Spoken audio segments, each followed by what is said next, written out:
Hi, this is Simon Littlewood. I manage funds for investment into Africa with a focus on energy and food. So we take energy and food technology from around the world and we apply that with local partners on the ground in Africa. We work with investors from around the world, creating funds specifically for investing in industries such as food technology or clean energy.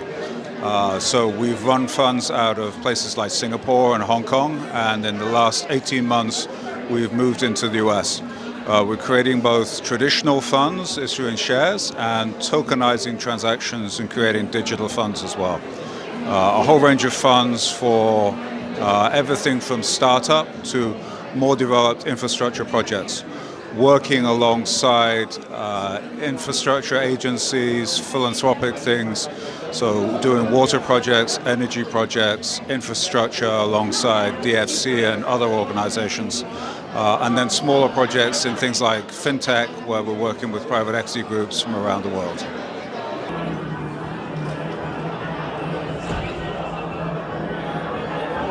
I love that. And Afro Future SummiAwards. What does that mean? What is that? It's that me trying to pretend like I memorized the definition and knew all I did. I'm gonna let you explain what this Afro Future is.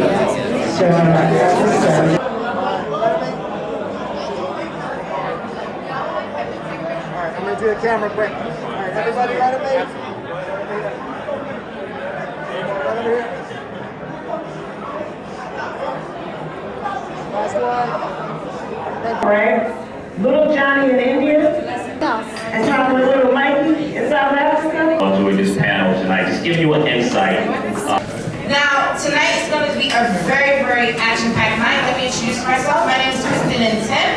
I'm the founder and CEO of Global Startup Ecosystem and the chair of the Afro Future Summit, and thank you so much for being here. Now, of course, many of you probably got notifications or someone told you about this. How many of you are part of the GSC community and got an email about this? Please stand up. If you're part of the GSC community, I want to give a shout out to the GSC community. You've been a part of us. Please give them a round of applause for supporting us throughout the past couple of years. Thank you so much. And for the rest of you, I'm sure someone told you about this event, right? When the word spread, it spread. That's like half the room. Thank you so much and welcome to the family. A round of applause for all of you for joining us as well. And I do want to kick this off by giving a huge shout out. Can we please give a shout out to not only the Forbes team, but Forbes Culture. Thank you so much for hosting. Can we give them a round of applause? Look at this space, look at this venue, the ambiance, 1,000 thank yous. This is a beautiful, beautiful space for us to kick off this discussion. Now, as stated before, tonight's going to be action-packed. We're going to have a lot of powerful discussions. We're going to meet a incredible lineup of people here tonight. Please do not walk away without getting to know at least 2 to 3 people. I know we like to get clickers, you know, hey, I haven't seen you in so long. You know, now we're live again. You know, the COVID experience is kind of backdoor. We're back together. Please feel free to meet people, mingle, and make some connections. That's what this is all about. So we're going to make some friends tonight? Yes. Sounds good. So with that said, we're going to kick it off with, first by telling you, taking a step back and let you know a little bit more about the global startup ecosystem. As stated before, the global startup ecosystem, we run tech summits around the world, but our mission is simply to prepare people for the digital age. And what does that look like? Fortunately for us, the pandemic has showcased the imperative nature of technology in our lives, yes? Right? And a lot of people didn't see it coming. You see whole nations, whole societies now are transforming their businesses, their lives, their careers to be prepared for the future. And where do we as a Black people, as a community, position ourselves for what's next? That's why GSC was founded, to take that mission around the world, here in the United States and around the world. So you are part of that movement and you're a part of that experience. Thank you for being a part of this experience. I really appreciate it. And a lot of times we're going to tell people the work that we do around the world. Sometimes seeing is believing, right? Many of you are shouted out the GSC community prior to this because they've been in Haiti. They've been in Ghana with us. They've been in Nigeria. They've been around the world with us as we carry this mission for the past 6 years now, right? And for Black businesses, you been going on strong globally, internationally for 6 years, despite a pandemic, despite a recession, despite whatever is being thrown at us. We're here. So we're telling you Black businesses are standing strong, and we as a people are really pushing each other forward. That's what we're here to celebrate tonight. People do that every single day, right? And so I want to kick off by just giving you an experience of one of the programs that we've done. How many of you are interested in space? Right? Hopefully one day we all will be traveling in space. It doesn't sound like a far-fetched idea, right? So let me give you a look into our program at Space Tech Summit. A huge movement of the Black diaspora going back home to the continent.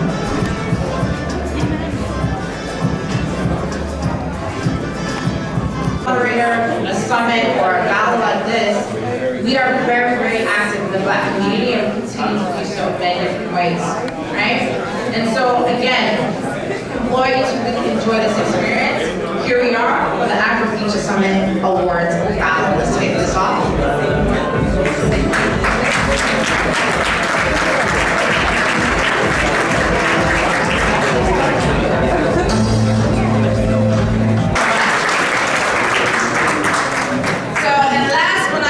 Our speakers and awardees and guests of honor, thank you so much. Please give them a round of applause. Please join me in welcoming our cultural partner. Today, it's grown to a community of over 3,000 with 14 chapters around the world. At its core, Forbes Culture engages key audiences of Black business leaders, entrepreneurs, investors, and creators. We have a connection to the brand and are passionate about breaking down barriers and impacting culture globally by connecting, collaborating, and implementing change. Which is why Christine, who made our under 30 list in the past, came to us with the opportunity to partner with this gala. We couldn't say no. The power of the community transcends the limitations of reality and what we can accomplish when we work together. It's through gatherings like these that Forbes Culture and the global startup ecosystem can create special moments to not only amplify and honor and celebrate the honorees tonight, but to inspire the next generation of Black leaders in tech, business, and culture. It's my hope that we'll be able to create more moments like this, either in Botswana for the upcoming Forbes Under 30 Summit, or in Austin, in South by Southwest, where Forbes Culture is partnering with Nextdoor and the Black Innovation Alliance to drive key important conversations on Black businesses in America. As our community continues to grow, I encourage you to please stay connected by signing up for our monthly newsletter. And please don't hesitate to reach out to me or Jabari to see how we can work together to progress the Afro Future communities and redefine Black excellence in this digital age. I just want to thank Christine and the Global Startup Ecosystem for this partnership. I look forward to the future that we can build together. And as a special gift, we are offering all of the attendees tonight a special discount to attend the upcoming 30 Under 30 Summit in Botswana by scanning the QR code up in the front. I hope to see you there.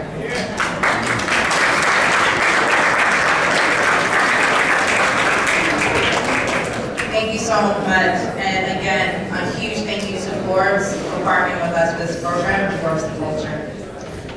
We also want to give another spotlight, shout out, and I'm going to welcome Einstein to introduce our spotlight partner, Diaspora Affairs, Office of the President of Ghana. Please give a round of applause.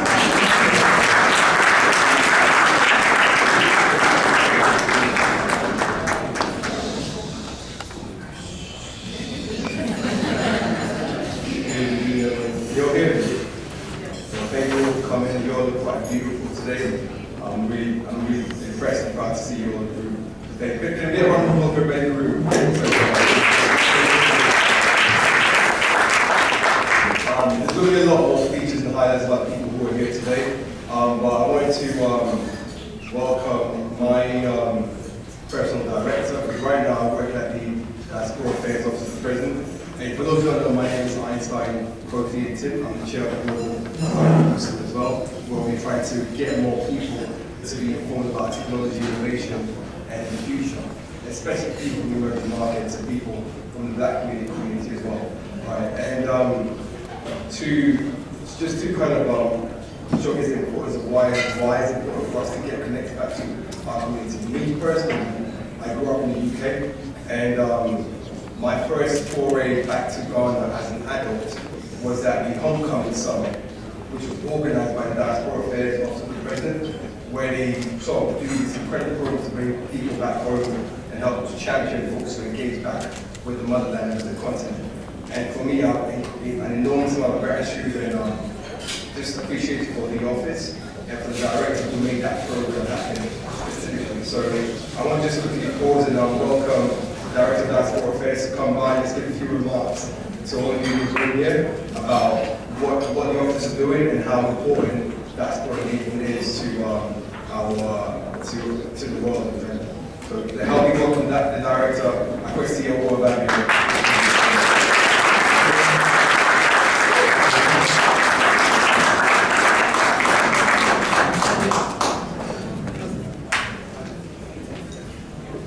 Einstein, thanks for this opportunity. And Christine, I know you're behind it all. Yeah, I'm so glad we've had the opportunity to come here and meet all these lovely people here in New York City. And I'm happy to say a little bit about what we do, how we've been doing it, and the people who are behind it and helping us to do what we've done. I've been lucky. My name is Akwasi Ababio. I just, for the purposes of pronouncing it, the way it's pronounced in Ghana, I like to say that myself. And it's Akwasi Ababio. And I sit in the office of the president for mobilizing and engaging with the diaspora. And I've been lucky, seriously lucky, to have been the chairperson of the steering committee that's put together that nice program that we have, everybody talks about right now. And that is being succeeded by the Beyond the Return. By the Year of Return is steered and anchored to whatever we've been doing from our office with some of my staff here helping out in that direction. And we are lucky when our president came to America himself and made that clarion call in Washington, D.C. for the Year of Return. We got tremendous response from most especially people from America. And we are excited that you gave us that opportunity. Suddenly Ghana was transformed. Ghana suddenly was appearing in all the places. It became the fourth best place to visit in the world. And then, Google search and others were putting it right on top as what you have to, where you have to go to.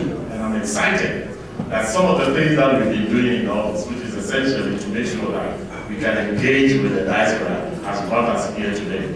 I want to just pause for a moment, just like get us into a storytelling performance, right? In Ghana, my family, we come from a region in Ghana called Cohen, which is in the mountains, right? And the story about how my family the people in Cohen actually got into that mountainous area.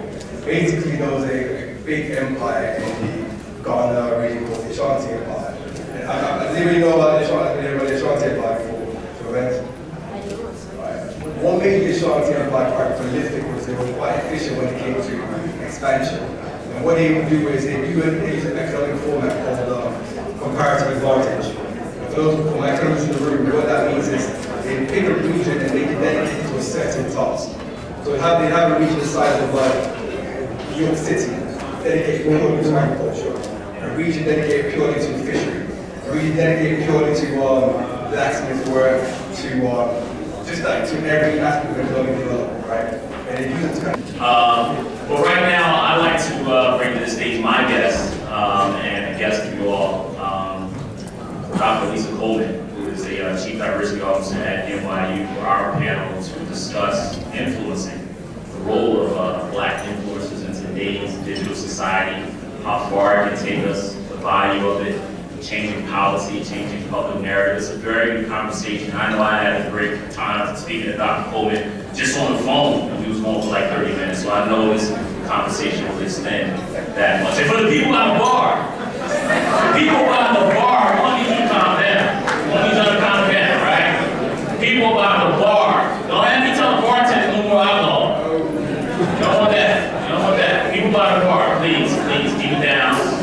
Dr. Coleman told me to tell y'all, she don't. She's gonna come up there, she's gonna be nothing up. It's gonna be a problem. Dr. Coleman, please come to the stage.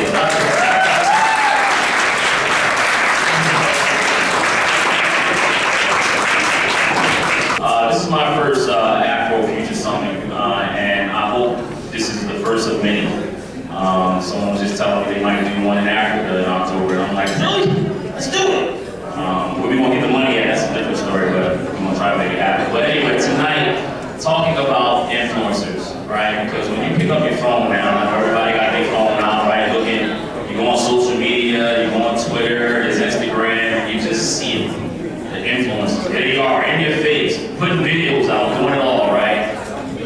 And that's great, because that's a revenue opportunity for them, but there's also a responsibility that comes with influencing, and that responsibility is shaping public narrative, right? Helping policy change, shifting the conversation to how do we tackle black wealth. And this is why I'm so very happy to have Dr. Coleman here. So I will start this conversation off with you, Dr. Coleman, and ask you, when the word influencer comes to mind, right? What's your definition? What does it mean? Well, first of all, thank you for inviting me. Thank you, Christine, who's invited me to a number of these events, and of course to Einstein, and of course to you and Forbes for your sponsorship and partnership.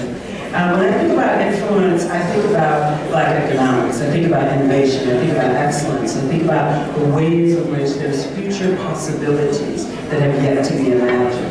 And so influence to me is about the who, what, the where, the when, and the how. Right, and to go back to what Einstein was saying earlier, right, his ancestry changed how we might respond to lions, and right, influenced nature, and how we might work in cooperation with nature, right? He didn't kill the lions. I actually like the second story, right, because he didn't kill the lions. He incorporated the lions, just put them a little bit to the side and said, lions, you got your space, I got my space. And we're gonna live in cooperation with one another, right? And that's influence to me. And so as I think about Black excellence, and particularly global Black excellence, we see those influences everywhere. So I'll just give one little story. And it's like, okay, in 2023, how can we get ahead? Because when I was in Tulsa, Oklahoma, last month, I heard a phrase that was very powerful for me. It was a brother, he said, you know, Black people have been non-profit to death,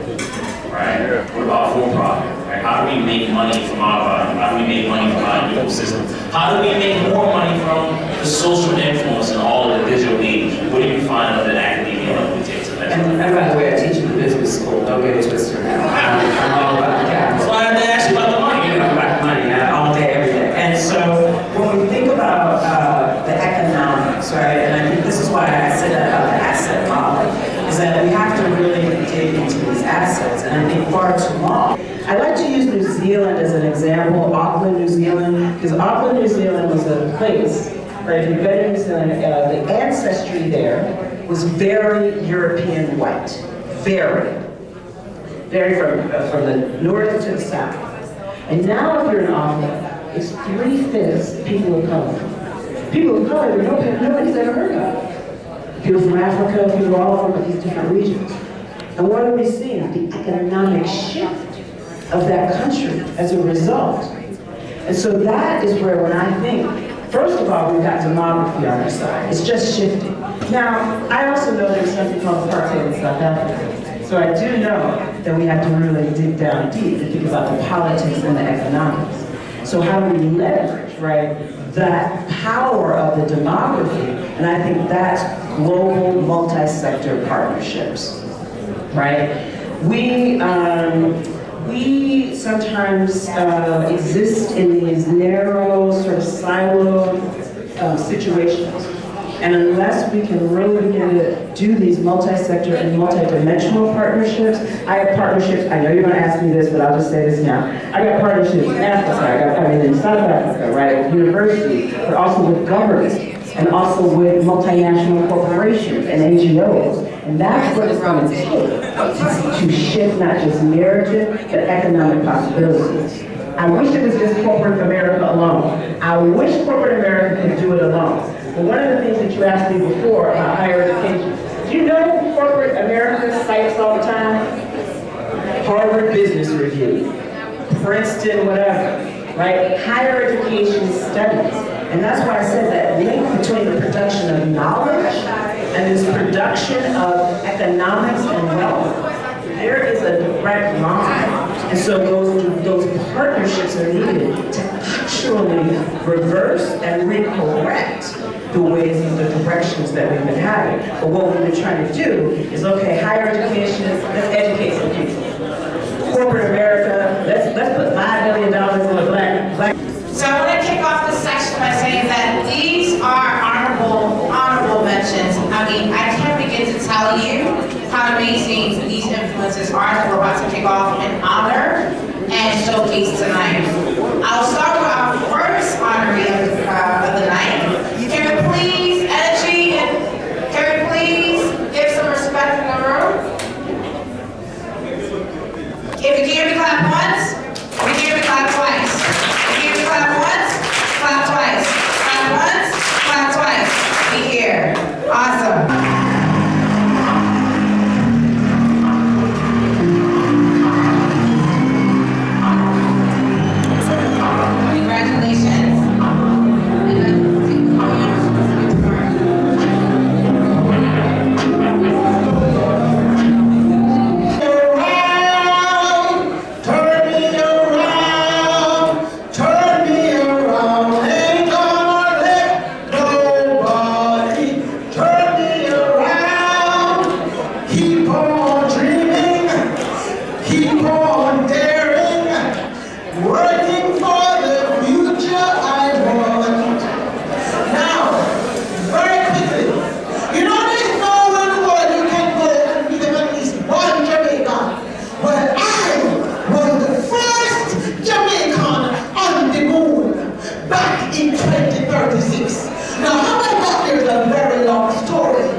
Thank you.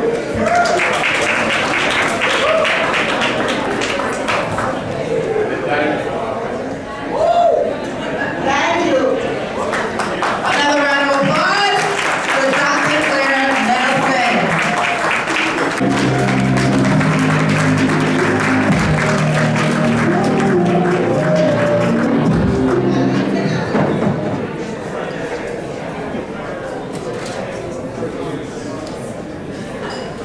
Salutations, melanated family. Salutations. Jabari, people at the Boston were talking. I just thought you might want to know. It is not a world. It is not a world where we make up for some kind of deficit. It's not a world where people help us. It's not a world where we ask for help. It's not a world where those who may be less melanated have more power than us. It's not a world where we need any sustenance from the rest of the globe. It is the world where the pilfering of our culture, the pilfering of our resources, the pilfering of our family units, the pilfering of our community, the pilfering of our goods, the pilfering of our services, the pilfering of our generational knowledge is returned at full value with interest.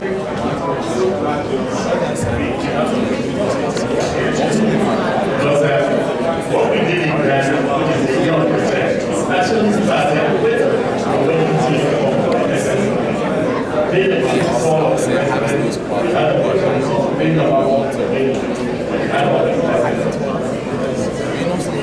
So it's this other quick moment to just like see the director in action.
Everybody can be seated.